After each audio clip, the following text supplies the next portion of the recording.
வணக்கம் சரி குக்கரி, வாங்க இன்றைக்கி மீன் குழம்பு எப்படி வைக்கலாம்னு சொல்லி பார்க்கலாம். அதுக்கு அடுப்பில் ஒரு பாத்திரம் வச்சுக்கோங்க. பாத்திரத்தில் கொஞ்சம் போல் நல்லெண்ணெய் ஒரு 3 ஸ்பூன் ஆட் பண்ணிக்கோங்க.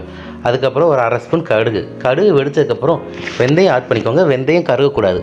வெந்தயம் கருகிறதுக்கு முன்னாடி சீரகம் போட்டுவாங்க. அது ஒரு 1/2 ஸ்பூன் போடும். சீரகம் நல்லா பொரிஞ்சதுக்கப்புறம் ஒரு 8 பல் பூண்டு லைட்டாக ஃப்ரை ஆனதுக்கப்புறம் ஒரு கை பெரிய வெங்காயம் போட்டுருவோம் கட் பண்ணி. அது நல்லா வதங்கட்டும். பெரிய வெங்காயம் நல்லா வதங்கினதுக்கப்புறம் ஒரு 15லேருந்து 20 சின்ன வெங்காயத்தை உரித்து அதை மிக்சியில் 1-2 அரைச்சி அதையும் ஆட் பண்ணிக்கோங்க. அதையும் ஆட் பண்ணி நல்லா வதங்கட்டும்.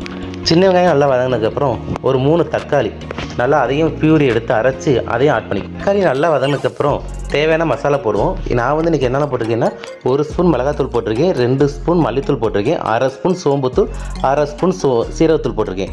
உங்கள்கிட்ட இதெல்லாம் இல்லைன்னா 2 ஸ்பூன் குழம்பு மிளகாத்தூள் மட்டும் போட்டுவோங்க. போட்டு நல்லா வதக்கிட்டு ஒரு எலுமிச்சம்பழம் சைஸ் இருக்க புளியை நல்லா கரைச்சி வச்சு புளி தண்ணியை ஆட் பண்ணிக்கோங்க. புளி தண்ணி ஆட் பண்ணி புளி தண்ணி நல்லா கொதிச்சதுக்கப்புறம் தேங்காய் ஒரு 2 சில் தேங்காய் அரைச்சி அதையும் ஆட் பண்ணிக்கோங்க.